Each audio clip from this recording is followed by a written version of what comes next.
రంగరాజన్పై దాడి చేసిన వీరరాఘవరెడ్డి రిమాండ్ రిపోర్ట్లో సంచలన విషయాలు మెన్షన్ చేశారు పోలీస్ అధికారులు. అసలు రామరాజ్యం ముసుగు తన్ని ప్రైవేట్ సైన్యాన్ని పోగేసుకుంటున్న వీరరాఘవరెడ్డి ఒరిజినల్ బ్యాక్గ్రౌండ్ ఏంటి?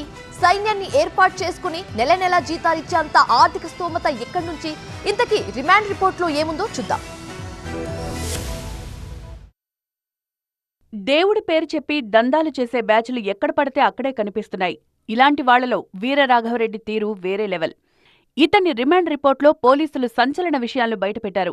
మ్యూజిక్ టీచర్గా కెరీర్ మొదలుపెట్టిన ఈస్ట్ గోదావరి జిల్లా అనపర్తికి చెందిన కొవ్వూరి వీరరాఘవరెడ్డి ఓ పద్ధతి ప్రకారం తన ప్లాన్ అమలు చేసేందుకు ప్రైవేట్ ఆర్మీని రెడీ చేసుకున్నారు. కోసలేంద్ర ట్రస్ట్ పేరుతో రామరాజ్యం ఆర్మీ ఏర్పాటు చేసి మొదటి స్లాట్లో 5,000 మందిని రిక్రూట్ చేసుకోవాలని టార్గెట్గా పెట్టుకున్నాడు. 20 నుంచి 50 ఏళ్లలోపు వయసున్న వారిని రిక్రూట్ చేసుకుంటున్నాడు.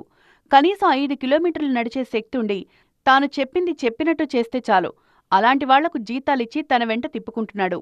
రామరాజ్యంలో చేరిన వారికి ప్రతి నెల 20,000 జీతంతో పాటు వసతి కల్పిస్తామని హామీ ఇస్తున్నాడు.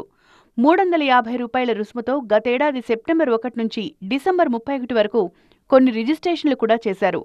తెలుగు రాష్ట్రాల నుంచి రామరాజ్యం ఆర్మీకి 1,20,599 రూపాయల డొనేషన్లొచ్చాయని రిమాండ్ రిపోర్ట్లో పోలీసులు వెల్లడించారు.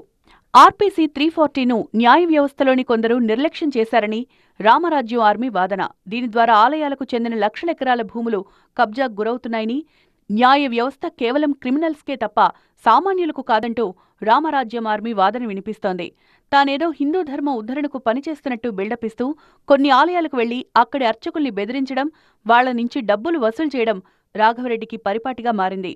చిలుకూరు ఆలయ ప్రధాన అర్చకులు రంగరాజన్పై దాడితో ఒక్కసారిగా వీరరాఘవరెడ్డి వ్యవహారం వెలుగులోకొచ్చింది. ఆయనిచ్చిన ఫిర్యాదుతో దాడి చేసిన బ్యాచ్ను గుర్తించి ఒక్కొక్కరిని అరెస్ట్ చేస్తున్నారు. దాడి చేసిన 25 మందిని గుర్తించి వాళ్ల కోసం ఏపీలో, తెలంగాణలో పోలీసులు గాలిస్తున్నారు.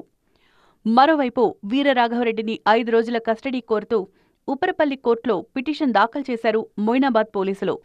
సైన్యాన్ని ఏర్పాటు చేసుకుని నెల నెలా జీతాలిచ్చేంత ఆర్థిక స్తోమత ఇతడికి ఎక్కడిదని ఆరా తీస్తున్నారు పోలీసులు.